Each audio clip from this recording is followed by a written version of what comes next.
এই কবিতাটার নাম বিষাদ স্বর্গ। তোমাদের স্বর্গের সমস্ত তীব্র নহরে আমি সাঁতার কেটেছি। প্রেম কানায় কানায় ভরে তুলেছে আমার স্নায়ুতন্ত্র। কোনো কিছুর অভাব বোধ করিনি কখনো। সমস্ত নহর আমার হৃদয়ে খুলে দিয়েছে তাদের অর্গল। এমন কিছুই নেই যা আমি পাইনি। তবু আমি বীতশ্রদ্ধ এই পৃথিবীর উপর, সব মানুষের উপর। এবার বলো কিভাবে তোমরা আমার হৃদয়ে পৃথিবীর প্রতি প্রেম ফেরাবে। দেখেছি আমি সব সফল জন্তুদের, যারা সফলতার জন্য সারাদিন শান দেয় তাদের দাঁতে আর নখরে, আর দামি পোশাক আর প্রসাধনে ঢেকে রাখে তাদের পশুর মতো নির্মম হৃদয়। আমি এদের হৃদয়ের ভিতর ঢুকে দেখে এসেছি সব, এবং আমি জানি তারা কত নিঃস্ব। মানুষ যা যা পেতে পারে না, এমনকি আমি পেয়েছি তার সব, আর জানি কত নিঃস্ব আমি। কেননা এই সব পাওয়া কিছুটা স্বস্তি দিয়েছিল আমাকে, আর জানি স্বস্তি কি দারুণ দরকার খোয়ারে বন্দি পশুদের। পশু তার হৃদয়ের ভেতর ঢোকে, তারপর যখন দেখে সে পরিপূর্ণ, তখন কি বিস্বাদে সে এগিয়ে যায় মৃত্যুর দিকে। হ্যাঁ, আমি সেই পরিতৃপ্ত পশু, যাকে মৃত্যুও দিয়েছিল তার সব। তারপর নিঃস্ব হয়ে সে অন্য পশুদের কাছে ভিক্ষা চাচ্ছিল তার হারানো জীবনী শক্তি। বলো তোমরা আর কি কি পেলে ভাববে পাওয়ার আর কিছুই নেই। যেমন আমি ভাবছি তোমরা তো ব্যর্থ পশু, সারাদিন হার না পাওয়ার জন্য কাঁদতে থাকো, আর সুখ তিক্ত লাগে বলে দুঃখকে বলো জীবনের পাথেয়। তোমাদের উজ্জ্বল সব মানুষকে দেখেছি আমি, আর ভেবেছি কি অন্ধকার এই মাংসের দলাগুলো, যারা নিজেদের কাছে এতই অন্ধকার যে বারবার অন্যদের কাছে উজ্জ্বল হতে চাই। হায় হতভাগ্য উজ্জ্বল মানুষের দল, তোমাদের চেয়ে করুণ মানুষ আর কারাই বা হতে পারে।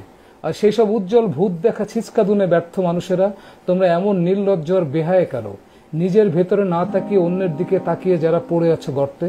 আমি এইসব সফল আর ব্যর্থ মানুষ সবই দেখেছি, আর দেখেছি কি হতচ্ছাড়া বেহায় মানুষ তারা, নিজের ধড় থেকে মাথা কেটে অন্যের ধড়ে লাগিয়ে যারা নিজেদেরকে দেখার চেষ্টা করে। মৃত মানুষদের জন্য সবচেয়ে নিরাপদ যে কবরস্থান, যাকে মানুষ বলে দেশ, তেমনি এক সুজলা সুফলা বিষ শ্যামলা দেশের মাটির সমস্ত রস আমার দেহে প্রবাহিত। এর মাটির নিচের সমস্ত মদে আমি মাতাল থেকেছি আজীবন, এবং ঘোর কেটে যেতে দেখেছি কি ভয়ঙ্কর নরক এই দেশ। শুধু মরে মাটিতে পড়ে গেলেই কেবল টের পাওয়া যায় মাটির সান্নিধ্য। কোন প্রেমে আমি ব্যর্থ হইনি কখনো। সব প্রেমিকারা আমাকে ঢেলে দিয়েছে অঢেল প্রেমের মদ। আমি সূর্যের সাথে মাতাল হয়েছি আর ঘুমিয়েছি চাঁদের সাথে। নারীরা তাদের দেহের সমস্ত সুধা ঢেলে দিয়েছে আমার চোখে, আর আমি ঘুমিয়ে পড়েছি তার আবেশে, এবং জেগে উঠে দেখেছি প্রেমের চেয়ে জঘন্য কারাগার আর কি বা হতে পারে। বন্দি বলেই কি মানুষ একে অপরকে এত ভালোবাসতে চায়? অথচ পাহাড়ের চূড়ায় ওঠার প্রথম উপায় হলো কাঁধের ব্যাগের অপ্রয়োজনীয় সব জিনিস ছুঁড়ে ফেলে দেয়া। অথচ এই প্রেমকে সাথে নিতে গিয়ে সবাই পড়ে থেকেছি পাহাড়ের গ্লানিকর পাদদেশে।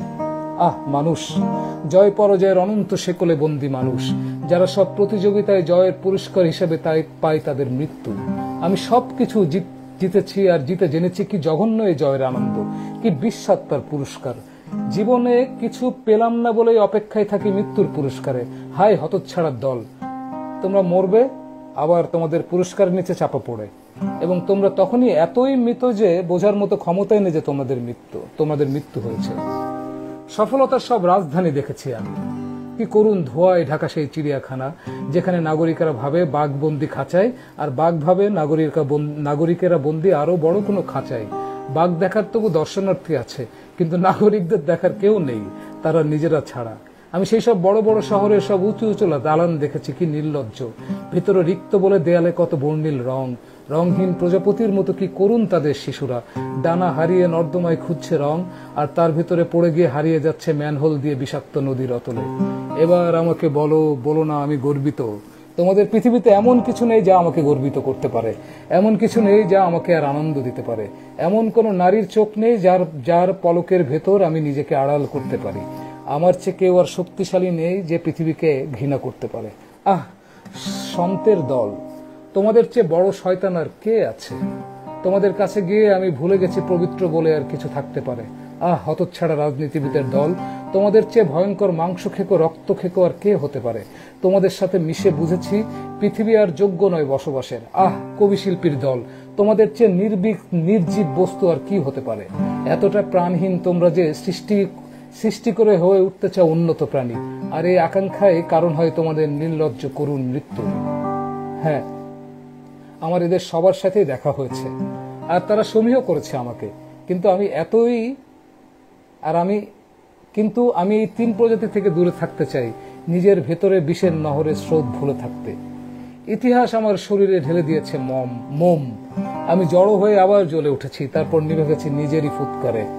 মানুষের কালো কালো ইতিহাস, কি রক্তের ঘ্রাণে ভরে উঠেছে সেই মোমবাতি, যেন রক্ত দিয়ে বানানো তার মোম, আর যে আগুন জ্বলে ওঠে তার সলতেতে, সে আগুন যেন অনাগত শিশুর মৃতদেহে জ্বলে ওঠা শিখা।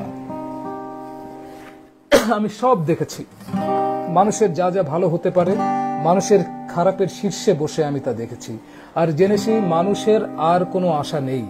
আমি পেয়েছি সব, ক্ষুধা বলে কিছুই নেই আমার, অতৃপ্তি বলে কিছুই নেই আমার, তবু আমি এই পৃথিবীর প্রতি বীতশ্রদ্ধ। এবার তোমরা ভাবতে পারো এই বিস্বাদ স্বর্গ ছেড়ে আমি চলে যাচ্ছি না কেন, কিন্তু না, আমি তোমাদের পৃথিবীর উপর এতই বীতশ্রদ্ধ যে তাকে বিদায় বলতেও রাজি নই, আর কাউকে বলতে রাজি নই আমাকে ফেরাও এই মৃত্যুকূপ থেকে।